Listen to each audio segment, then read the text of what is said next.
Good morning. Today we are playing around with some hips and shoulders. Oh, bye.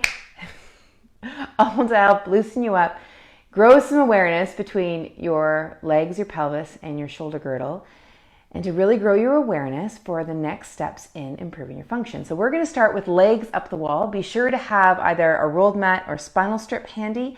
Have a buckled strap as well as a tennis ball or a massage ball. All right, so join me over at some space that you've got for a wall or a door, and we're taking ourselves legs up the wall. Okay, now remember, when you do this, the idea is that your pelvis is on the floor. It's not lifting up to off the ground. There's not space underneath your bum. And so you don't have to go right up to the wall. Sometimes there's this belief that your pelvis has to be right up against the wall in order for this to work. And that's not true. Okay? So I just want you to find the position where your pelvis is on the floor, that your legs are comfortable going up the wall, and that you just feel comfortable overall in the position. So sometimes people can feel some jaw and neck issues here, and so that lets you know you're a little too close. And if you keep pushing yourself back, you can't find something comfortable, then come off of the wall and just lay on your back with your knees bent, or take your legs over a chair.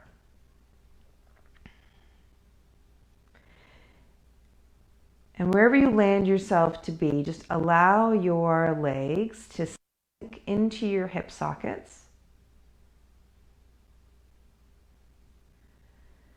Imagining that your pelvis is like mud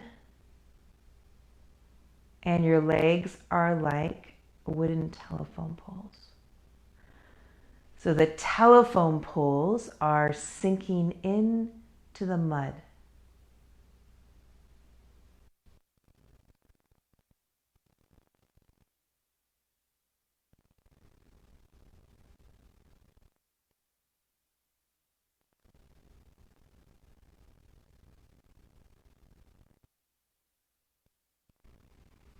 And then as you're here, let's just feel your breath.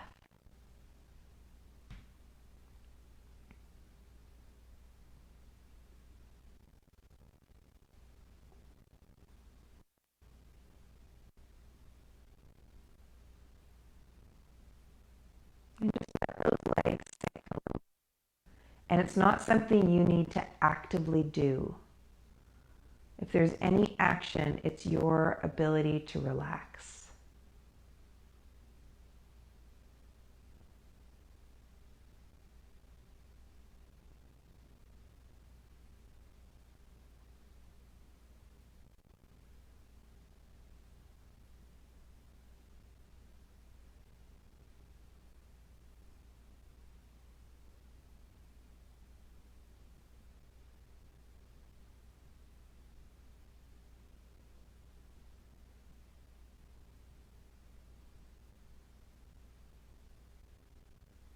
Okay, so now take your toes and you're going to move your toes toward your nose. So you're going to dorsiflex your feet. And I want you to really think about your ankle. I cued the toes. I want you to think about your ankle, your heel. You might hear this over the mic. My heels are moving up the wall because my ankle bones are dorsiflexing. Okay, and then let that go. Cross your right ankle over your left, making sure that pelvis is very quiet, and slide the ankle down toward the knee. So the pelvis is quiet the entire time, right? So we're doing a little bit of hip mobility here with an easy pelvis, legs that are heavy.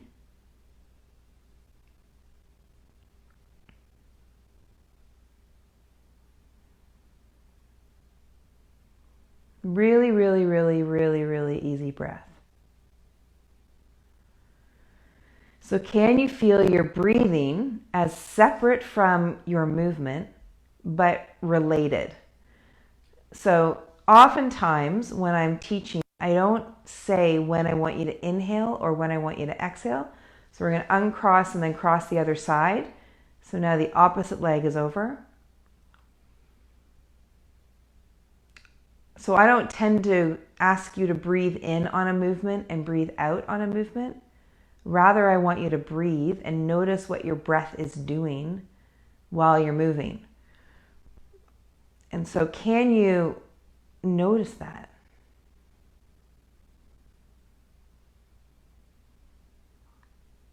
Can you allow the breath to just come in and go out on its own? And notice when you start to overthink, which is often correlated with a held breath.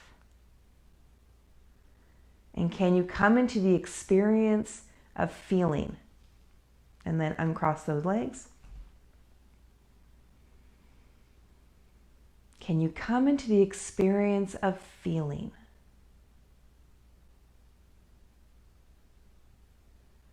Feeling is not thinking. We don't think our way to feeling. We feel. We just feel. So in this case, you're feeling your heels against the wall, your back against the floor.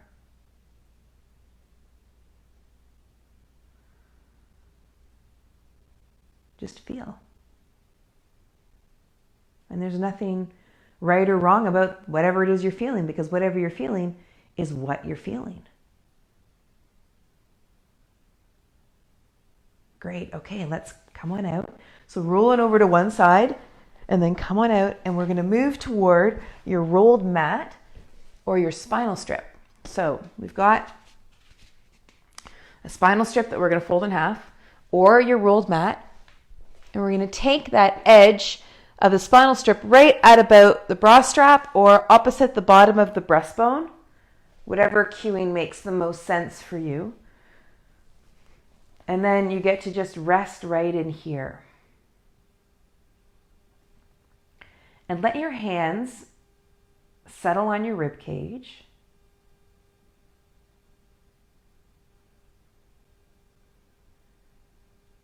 Easy breathing.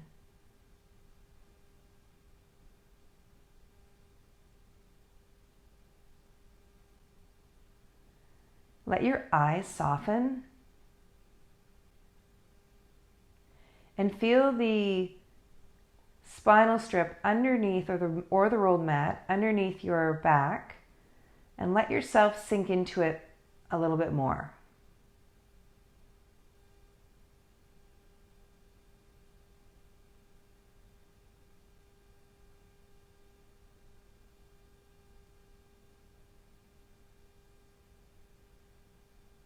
And notice your breath.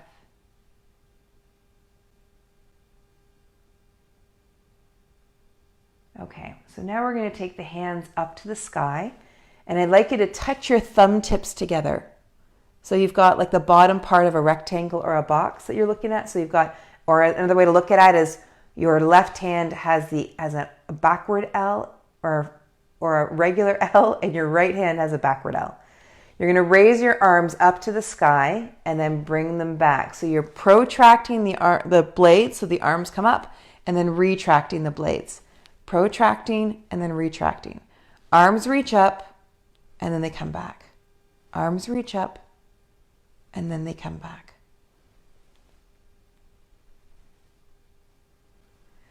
And just be aware of your breathing now. Okay? And settle that out and start to take the arms over your head. That's it. And then back.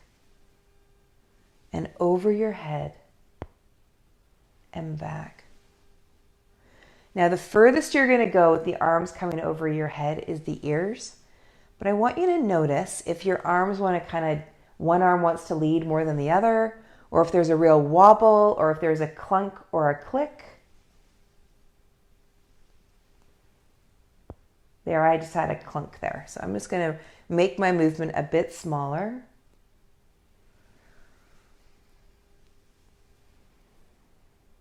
So the clunk or the click could be many different things, but over and over and over what I've seen is that when I help someone move through the range where there is no clunk or click, then the range starts to improve with no clunk or click. Yeah. So that's just happened for me. So now I'm alongside my ears and that left shoulder had no clunk or click in it. Really easy breath. Just notice where it is, what it's doing. Okay, lovely. So we're going to come off of that now and lie onto your back for a moment.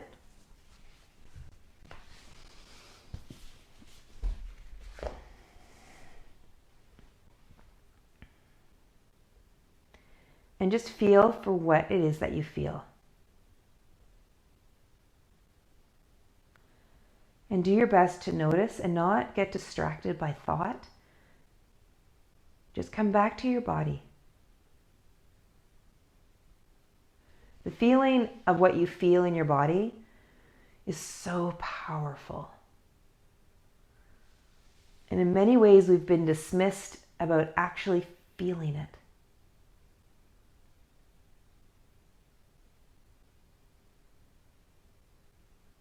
Good. And then roll it over. Let's come up in hands and knees.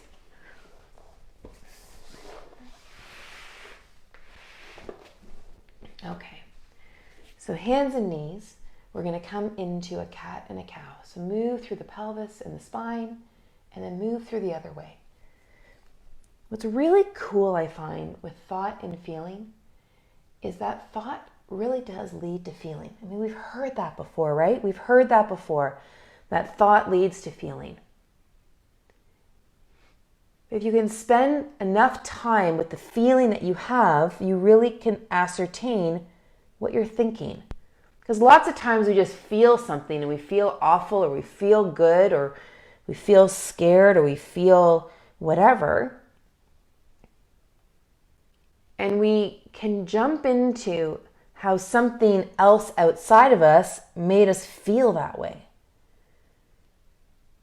But when you really look at it and you really look at our brain, it's our thought about the thing external to us that has us feel.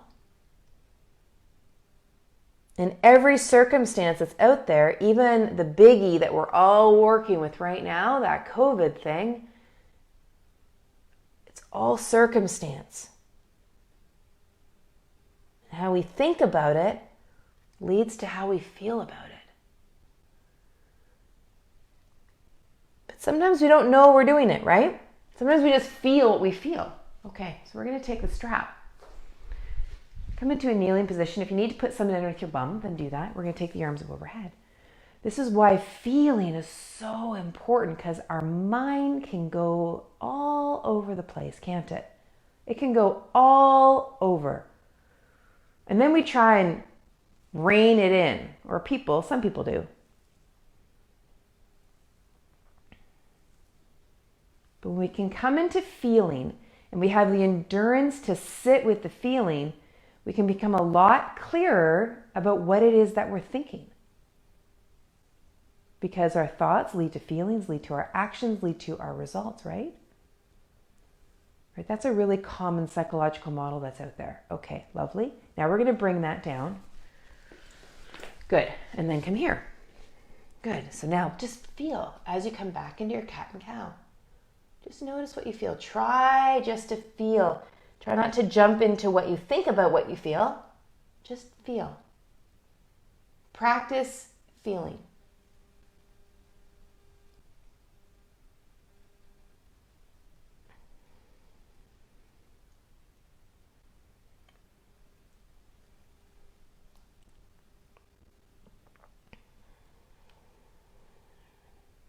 Allow that breath to come in and to go out. To go in and then to out. So as we go into the rounded cat, that's the exhale. And then the in is the cow. Okay, so coming back to tabletop, reach your arms out, but keep your bum high. Okay, arms out, bum high.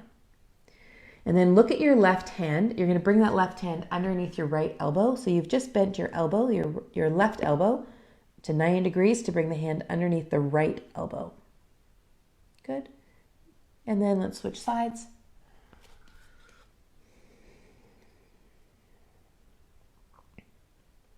Great. And then come back up into tabletop. And let's move back into cat or cow and then into cat.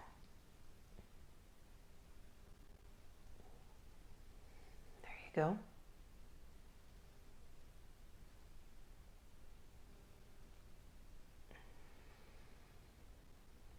Okay, lovely. All right, so now what we're going to do is we're going to play around with the wrist positions in tabletop. All right, so we're going to be here and the hands are going to be pointing forward to start with. And then what I want you to do is to bring your hands out to about 1 o'clock and 11 o'clock. And we're going to very gently move towards 9 o'clock and 3 o'clock.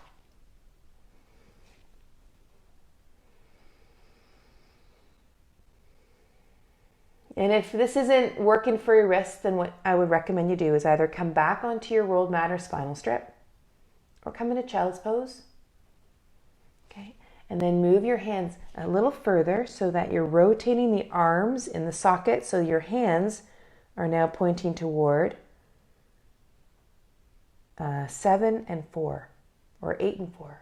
Okay. What we've done is we're just doing this through the shoulders and then bringing them around.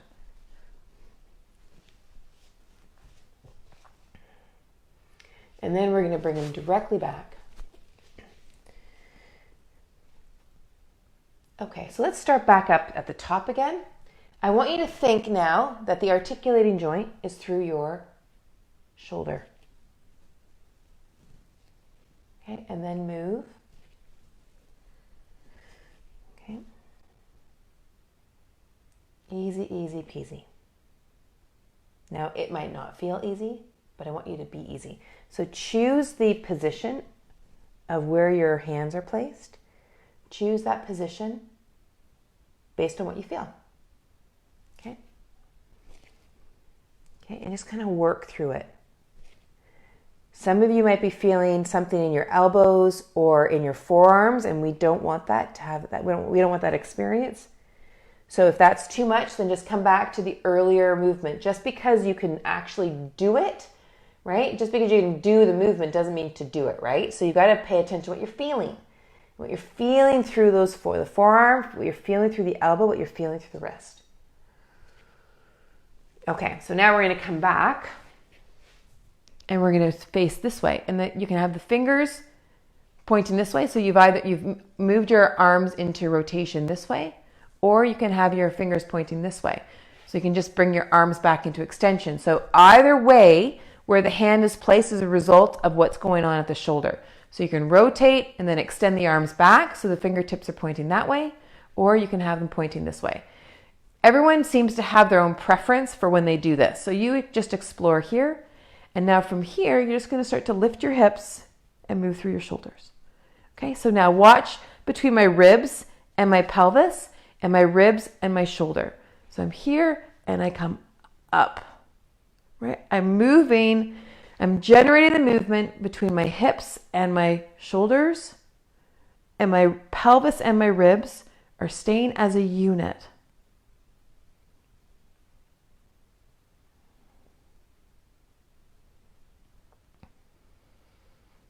Okay, and then come back down.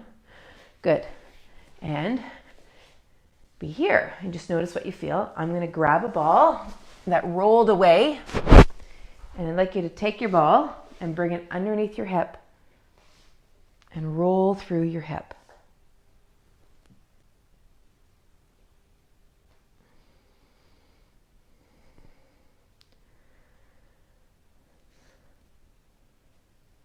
If you've got the availability, take the ankle onto your knee. And being in a different orientation between the leg and the hip now, you can get into other tissue areas. using the ball. And you can roll over onto the outside of your hip. Now, if you're not bringing the ankle up to the knee, because it's not available to you or you just don't want to, then just come onto the outside of that hip. There you go. And roll through there. Yeah? Really good. Okay, other side.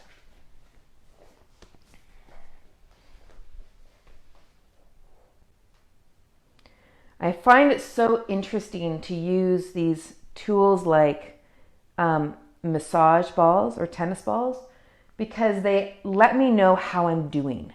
They let me know how my mechanics are. They let me know how my tissue is responding. I don't tend to use them often because I would rather improve my mobility and my overall neuromuscular communication. Okay, if you want, you can take this. So I use them as a tool of awareness. I use them as a measurement tool, an evaluation tool, just to see where things are at. Yeah. So I can explore what's going on through my hip. And it's particularly interesting after a day that I've been out for a run, or I've done some other yoga stuff that has either been challenging to my hips in either a positive way or I wouldn't say negative, but just in a more difficult way, yeah? And it's always kind of interesting to see what actually happens with the ball. So it becomes a really interesting evaluation tool. Okay, so now we're going to come onto our backs and we're going to come into an ankle to knee. So remember, the idea here is your pelvis is staying still and the leg lifts up and rotates and brings the ankle onto the knee. So the pelvis is not moving. We're not shifting the pelvis up towards the rib cage. Yeah, just like that. And then we're taking ourselves into a little bit of a twist. And I want you to make sure that as you move, these hip flexors in the front side are not engaging. So you're only moving into the rotation as far as these guys in the front, these hip flexors stay soft, which means you're going to need to control the movement through your abdomen, which does not mean that you all of a sudden like get grippy on your belly. Like we're not trying to like anticipate this. What I want you to notice is as you move and as the load changes, right? And my pelvis is lifting right now. My load is changing relative to gravity. Now my body needs to respond. Yeah? So feel how your body is being. Feel the response of your body. And then notice if your hip flexor wants to kick in, then that means that your abdomen just didn't respond as quickly as your hip flexor, right? So just go a little slower. Go a little slower and just kind of coax your abdomen along. Say, hey, abdomen, let's kick in. Let's kick in. And hip flexor, how about you quiet down for a little moment, right? You can kind of get sort of silly with yourself if you'd like. I heard a line the other day. It's like, pretend you're just in the playroom playing around with toys. You know, just play around with toys. It reminds me of last night. We're putting our kids to bed. I've got a set of 3-year-old twins and they gave each other a hug and they fell over. And they almost hit the wall. They were like a millimeter from whacking their heads on a wall. And they thought it was the funniest thing. They got back up and did it again. Meanwhile, my husband and I were like, oh my God. They were having so much fun just running at each other and hugging each other and falling down to the floor. So it's the same kind of idea. Can you have the spirit of that in through this movement of like just saying to your hip flexor and to your abdomen, hey guys, you know, like just being silly about it. Okay. And then go to the other side. There you go. And again, like when my hip flexors start to kick in these types of positions, it's like, wow, isn't that curious? I wonder what's up. Because it's not like you gain the function and then you've got the function and you never lose the function again. We're too dynamic as human beings for that.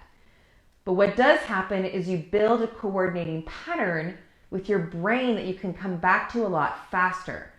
I think that's really the difference between someone who's got more functional awareness and function in their body versus someone who doesn't. Much like a long-term meditator. Right, a long-term meditator, they're very good at pulling themselves back to their body. We all get distracted, right? But they're good at pulling themselves back to their breath and back to their body.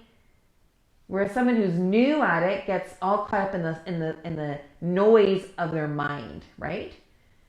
So it takes some time to grow that capacity. Yeah. So that's all you're doing here is you're growing that capacity. Yeah. Okay, good. Ankle comes off. And now you get to rest back here and breathe and notice what it is you now feel. If you would like to straighten your legs out, go right ahead. Or you can leave them bent, or you can place a bolster underneath them. And I want you to notice what you feel.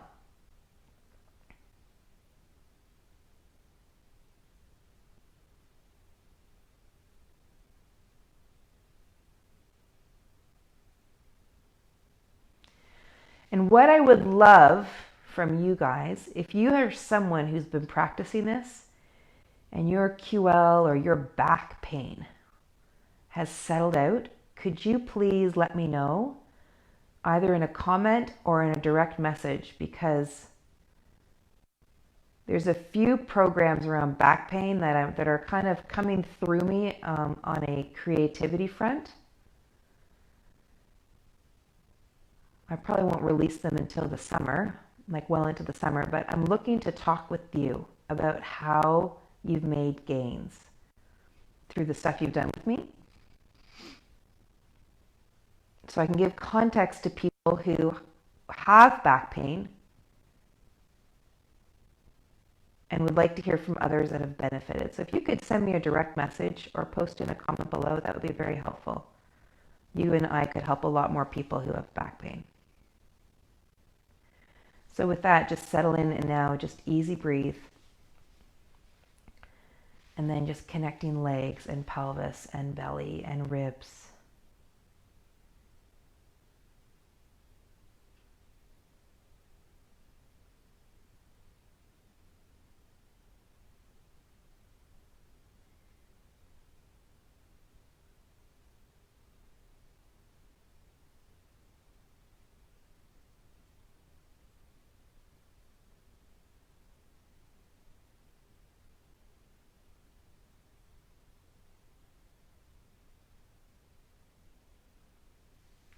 Now imagine this feeling, this good feeling that you're experiencing. Imagine that this can be a new normal for you. So if this becomes a new normal for you, what you get to consider is, when does the feeling start to fade, right? Because we are quite dynamic. So paying attention to when the good feeling begins to fade. And then notice the whispers of that feeling beginning to fade before a less than good feeling or even a crappy feeling begins to emerge. Be aware of that. Yeah? Be aware of that.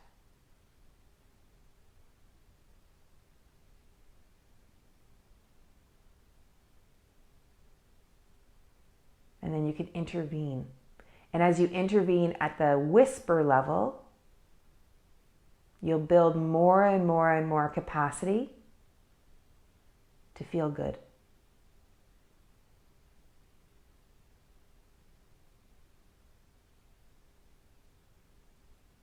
Alrighty, so from here, you can still stay lying on your back, or you can come up into a seated position on a bolster or a block.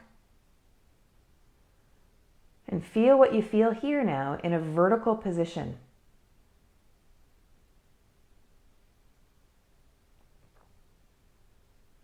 And when you're ready, bring your hands together into Anjali Mudra. And we'll finish off with a namaste by breathing in with ease and out with gratitude. Namaste. Have a really good rest of your day. Those of you in Australia who are following me live, have a great sleep, and we'll see you all tomorrow. Take good care.